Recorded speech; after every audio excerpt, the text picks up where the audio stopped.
On my birthday, my family gave me a surprise envelope. Inside, adoption papers. My sister laughed. See? I'm the real daughter. My father said, now we can finally be honest. I quietly stood up and said, then take a look at this. The moment they read IT, the room fell silent. On a weekend morning as Chicago's spring sunlight filtered between the skyscrapers, Amanda Griffin was brewing coffee in her apartment kitchen while staring at a date circled on her calendar. Her 30th birthday. And finally, she would be returning home after 3 years away. Outside the window, winds from the lake rustled the fresh green trees, heralding spring's arrival. Chicago had been her refuge, a place to rebuild herself. After college graduation, she had built a new life in the city, far from her small Pennsylvania hometown. Her career at the accounting firm was going well. Last month, she'd secured a promotion to senior accountant. Her colleagues respected her, and life in Chicago was fulfilling.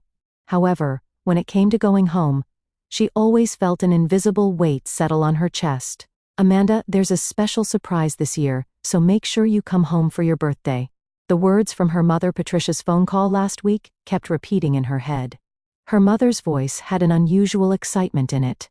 Usually these calls just conveyed family news in a matter-of-fact manner, but this time was different. Amanda sighed deeply, gazing at the steam rising from her coffee cup. Memories of home surfaced and faded in succession. Her father Walter owned the town's long-standing pharmacy. Locals trusted him, saying, "You can go to Mr. Griffin for advice about anything." But at home, he was always strict with Amanda, sometimes even cold. Her mother, Patricia, a former high school teacher, now devoted herself to community volunteer work. Though gentle and kind-hearted, she was always obedient in Walter's presence, never opposing his decisions. And her sister Brittany worked at a local real estate company. Since childhood, she had been her father's favorite, receiving expensive birthday presents and designer items. Even now, she made no effort to hide her sense of superiority over Amanda. "You're the older sister, so you need to be patient. Brittany is still little." These were phrases Amanda heard often as a child. With each sacrifice forced upon her for her sister's sake, she began to question her own worth. Taking a sip of coffee, Amanda picked up her smartphone. The screen displayed a photo of herself taken last week, dressed in a polished suit with a confident expression. In Chicago, Amanda was a successful career woman, an independent individual. But back home, would she revert to being the patient older sister again? Especially with her sister Brittany, their rivalry had intensified into adulthood, always trying to outdo each other with success stories at family gatherings. Brittany would accuse Amanda of putting on elite airs and point out her flaws in front of their parents. Whenever this happened, Amanda would make a habit of excusing herself early and leaving the family home. While folding clothes into her suitcase, Amanda pondered the meaning of special surprise. Would her parents suddenly acknowledge her achievements and express pride? Or was it just her mother's exaggeration, with nothing more than an ordinary birthday cake awaiting her? Either way, she had decided to approach this visit differently. No more getting hurt. No more expectations. Just a firm awareness that she controlled her own life as she returned home. After packing her last items, Amanda locked her apartment door. Taking a deep breath, she headed to the airport. This year might actually be a special birthday, she thought as she left Chicago behind. When Amanda arrived in the small Pennsylvania town, she felt nostalgia mixed with anxiety welling up inside her. Through the taxi window, familiar sights from her childhood rolled by: the old street lamps on Main Street, the town hall clock tower, and the brick building of her father's Griffin Pharmacy. She smiled quietly at how the town seemed frozen in time. As the taxi stopped in front of the family home, Patricia was standing at the entrance. Her mother, with more white hair now, spread her arms wide upon seeing Amanda. "Amanda, you've finally come home." As Amanda surrendered to her mother's embrace, she caught the familiar scent, cinnamon and vanilla, her mother's favorite perfume. "Where's Dad?" Amanda asked, and Patricia's expression clouded slightly. "At the pharmacy. It's Wednesday, so he won't be back until evening." Amanda said nothing more. She hadn't expected Walter to leave work early for her arrival. Entering the living room, the same furniture arrangement and family photos on the wall greeted her as 3 years ago. But looking closer, she noticed new photos had been added: Brittany closing a real estate deal, golfing with their father, and last year's Christmas family photo. Amanda wasn't in any of them. "Let's put your things in your room and rest a bit. We'll wait for Brittany before dinner," Patricia said. Amanda nodded silently and headed upstairs to her room. Opening the door, her high school room welcomed her unchanged. The trophies and certificates she'd earned in college were packed away in boxes in the closet. Meanwhile, the walls displayed photos of Brittany's high school days and childhood pictures of the two sisters together. Sitting on the bed with a deep sigh, Amanda took out her smartphone and sent a quick message to a colleague. "Arrived safely. Already being treated as second best." Time passed slowly, and as the sky turned sunset-colored, the front door opened. "I'm home." Brittany's cheerful voice echoed through the house, followed by Walter's deeper tones. Apparently, her father had closed the pharmacy early to pick up Brittany. Amanda quietly descended the stairs and entered the living room. "Sis, it's been ages." Brittany rushed over with a radiant smile and gave her a light hug. She was still beautiful and sophisticated, with an expensive designer bag over her shoulder and a new ring glittering on her finger. "Amanda?" Walter simply called her name without any further welcome. He looked tired as he sank into his leather chair. "Now that everyone's here, let's have dinner," Patricia said brightly. The family gathered around the dining table looked, at first glance, like an ideal family scene. However, the conversation naturally revolved around Walter and Brittany. "So, how was the new client?" Walter asked Brittany. Brittany smiled proudly. "Perfect. The house on Baker Street, contract signing tomorrow. That meets my quota for the month. That's my girl." Walter beamed. "Let's toast to that." He poured wine and raised his glass high. "To Brittany's success." Amanda silently clinked her glass. Invisible to her father's eyes, she waited for a chance to share her own success. She had rehearsed her promotion story many times in her mind. "Actually, I got promoted last month," Amanda said when finally addressed. "I'm now a senior accountant." "Is that so?" Walter said dismissively. "I suppose things like that come easy in the big city." "But that's because you're in the city, it must be easier there," Brittany chimed in after her father. "In a small town like ours, we have fewer connections, so it's much harder." Amanda silently stared at her plate. She no longer had the energy to explain that her promotion resulted from months of overtime and hard work. "Amanda, tomorrow is your birthday." Patricia changed the subject. "We've prepared a special surprise for you." "Yes, a truly special one," Brittany added with a strange smile. There was sarcasm in her tone that made Amanda uneasy. "What kind of surprise?" Amanda asked, and her parents exchanged glances. "You'll find out tomorrow." Patricia smiled, but her eyes weren't smiling. After dinner, Amanda helped clean up the kitchen while her mother updated her on the small town's news. Old friends' whereabouts, newly opened stores, closed businesses. Amid such pleasant conversation, laughter from Walter and Brittany could be heard from the living room. That night, Amanda rested in her room but couldn't fall asleep. As she gazed out the window, longing for her Chicago apartment, she heard soft noises from the hallway. Amanda quietly opened her door and listened. The voices of her father and sister whispering came from downstairs. "Are we really telling Amanda about that tomorrow? Does it have to be now?" Brittany's voice was filled with anxiety. "It's time.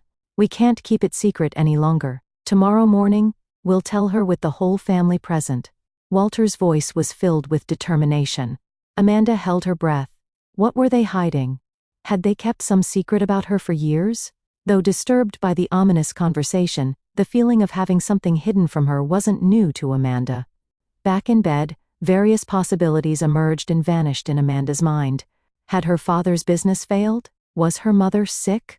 Or in the moonlight streaming through the window, Amanda prepared to face her birthday with a complex mixture of anxiety and expectation. The next morning, Amanda woke feeling strangely calm. Morning sunlight gently illuminated her room, making the curtains sway slightly. The clock should 7. Birthday morning? She took a deep breath and got out of bed. After showering, fixing her hair and putting on a pale blue dress from her suitcase, Amanda finished her makeup and prepared herself mentally while looking at her reflection. Whatever happened, she wouldn't be hurt anymore. From downstairs came the sounds of dishes and quiet conversation. Amanda descended the stairs silently and headed for the kitchen. There stood Patricia preparing breakfast. "Good morning, Mom." Patricia turned around, her expression momentarily tense before she hurriedly smiled. Amanda, good morning. Happy birthday. Her voice trembled.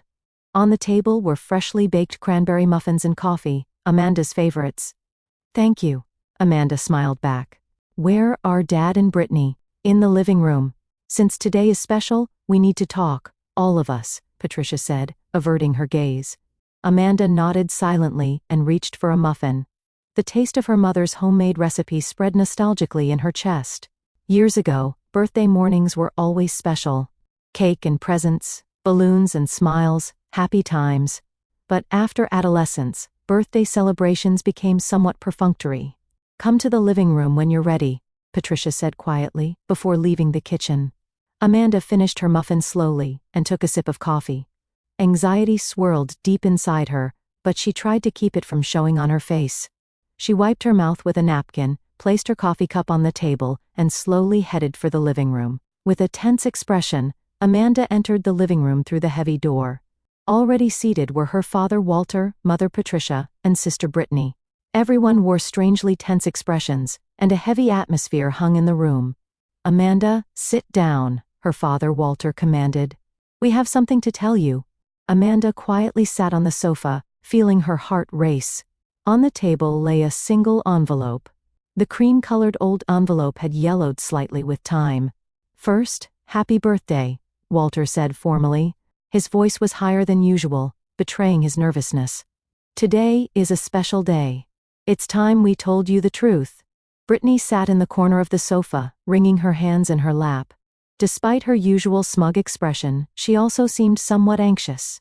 Patricia sat beside her husband, occasionally dabbing the corners of her eyes with a handkerchief. Amanda tried to remain calm as she looked at each family member's face. What truth? Father Walter slowly picked up the envelope and handed it to Amanda.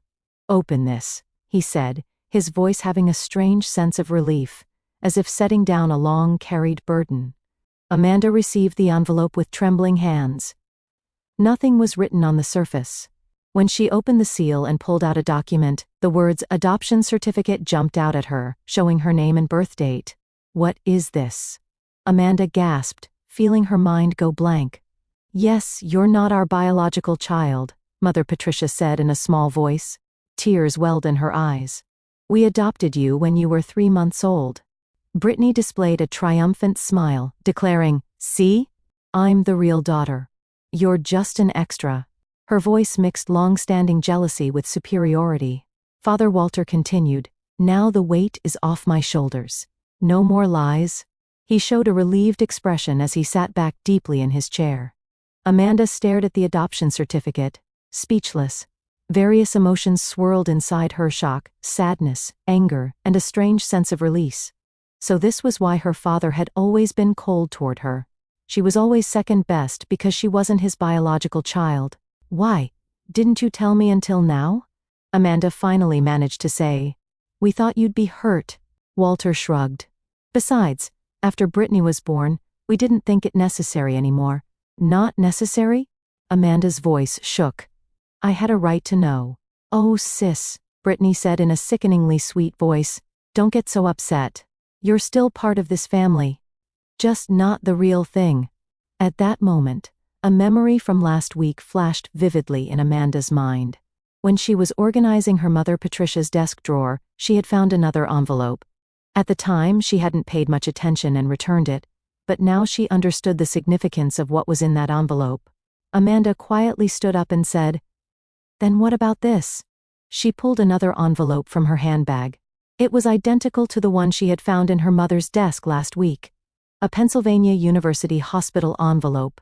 At that moment, the room's atmosphere froze, and the blood drained from Walter's face. Patricia let out a small cry, and Brittany looked at her parents with a confused expression. This is where did you? Walter's voice trembled.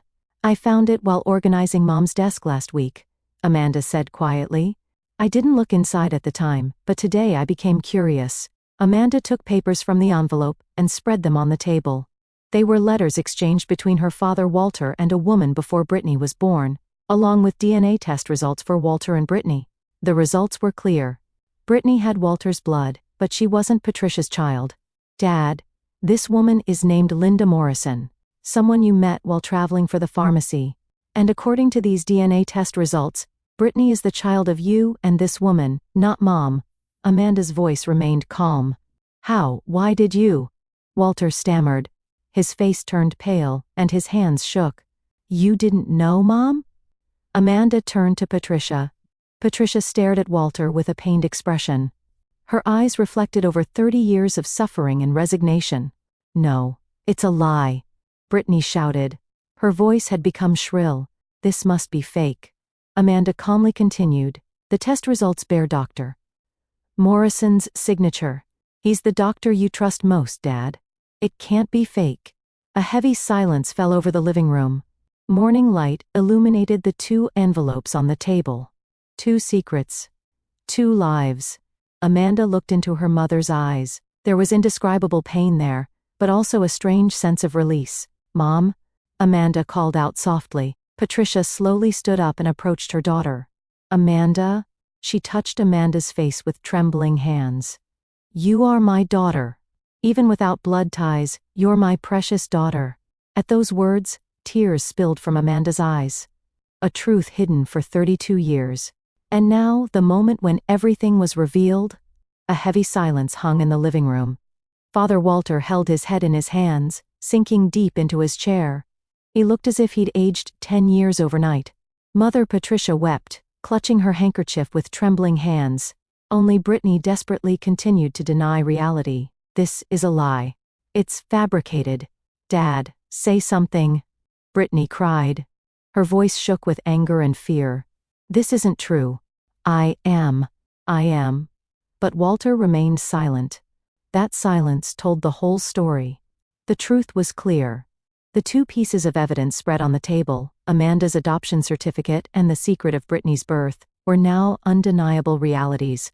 Amanda stood by the window, gazing outside. Pennsylvania's morning light illuminated the trees, and wind rustled the leaves. It seemed strange that the everyday landscape remained unchanged, while inside her, everything was falling apart. You've been lying to me for 32 years, Amanda said quietly. She turned to face her family and continued in a surprisingly calm voice. You kept my adoption a secret until today, and you've treated Brittany like your biological daughter when in fact she isn't Mom's child. It's not a lie. Brittany shook her head violently. Mom, tell me. I am your daughter, aren't I? Patricia looked sadly at her daughter. Brittany, I've loved you like my own daughter. But I wasn't born from you? Brittany's voice trembled. Her eyes reflected deep sadness alongside anger. Walter finally spoke. Back then, Patricia and I desperately wanted children. But doctors said it would be difficult for her to have children.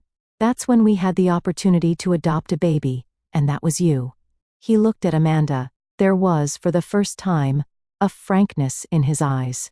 And you hid the fact that I was adopted? Why? Tears welled in Amanda's eyes. We were afraid of losing you. We thought you might look for your real parents. Walter faltered. Besides, after we took you in, my relationship with Patricia grew cold. But then I was born 4 years later. Like a miracle, Brittany interjected. There was still hope in her voice, a desperate wish to deny the truth. No, Patricia said quietly. She slowly stood up and approached the family photos displayed on the living room mantel. Brittany, you are. Walter was having an affair during his business trip, Patricia confessed tearfully. Her voice was heavy with over 30 years of suffering. With a nurse named Linda Morrison, she said she was pregnant. The townspeople knew nothing. To protect the town's reputation, we pretended I was pregnant, and agreed to take in the child when it was born. No way. Brittany stared at her mother with a pale face. So both Amanda and I, either of us are your real children. Brittany, you have Walter's blood. But you're not my child, Patricia said painfully. Tears overflowed from her eyes and streamed down her cheeks. Lies. I'm Mom and Dad's child. I don't believe this, Brittany shouted, suddenly standing up and rushing out of the room. The sound of the front door slamming shut echoed throughout the house. The 3 remaining family members were left in silence. Only the ticking of the old wall clock resonated in the heavy atmosphere. Why did you tell me about the adoption today? Amanda asked. It couldn't have been mere coincidence to make such a revelation on her birthday. Walter heaved a deep sigh. Actually, Brittany was recently asked about her family medical history by a doctor. Some abnormality was found during her checkup. Linda, her biological mother, was discovered to have a specific genetic disorder, and Brittany needed to be tested, Patricia added. She sat back on the sofa, showing an exhausted expression.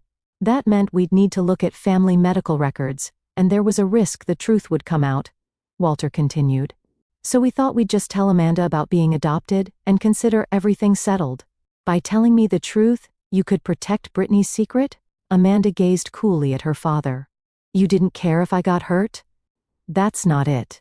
Walter weakly shook his head. I didn't want to lie anymore. You have the right to know the truth.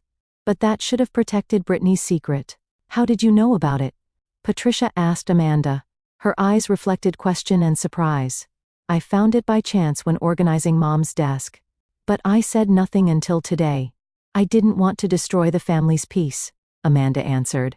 She moved away from the window and stood before her parents.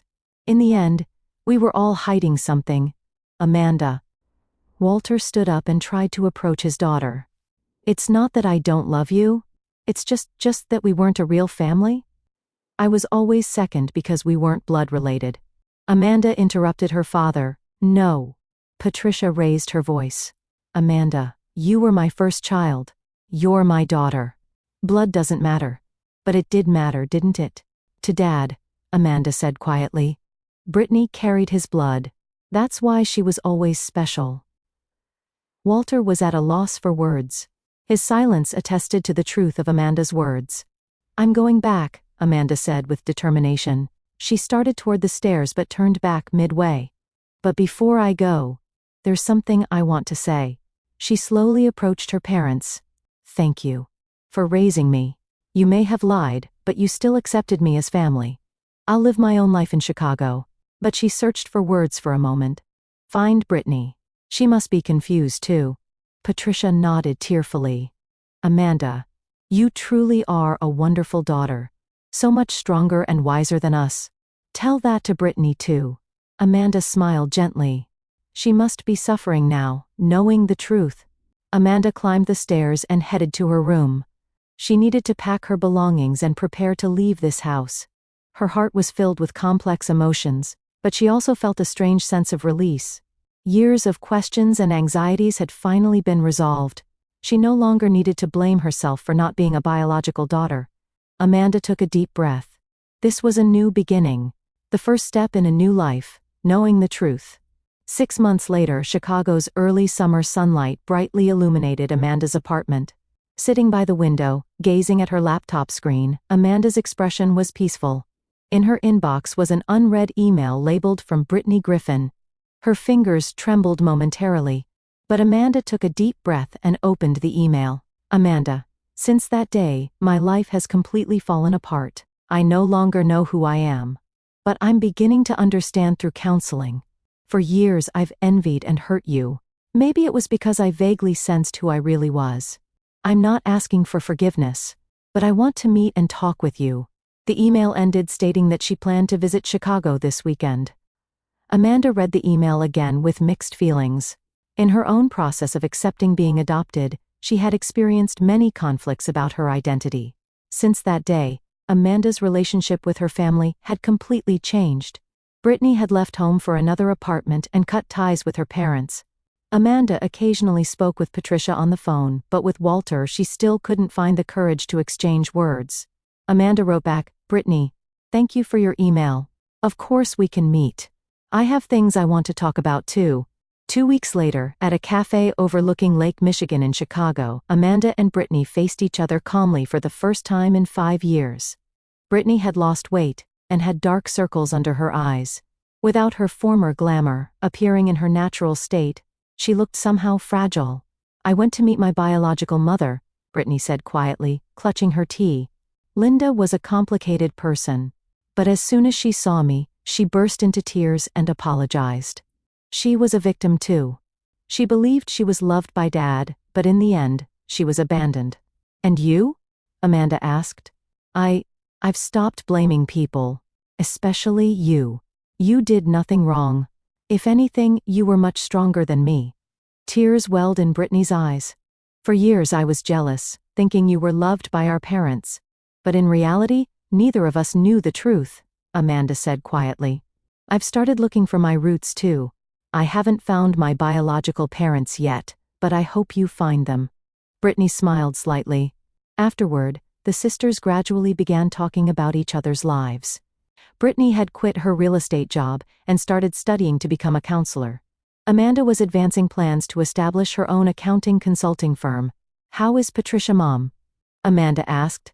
"She's recovering little by little. She seems to have reconciled with Dad. They've both acknowledged their mistakes and are exploring a new relationship." On Christmas Day, the four of them gathered around one table for the first time in a long while. Both parents and Brittany visited Amanda's Chicago apartment.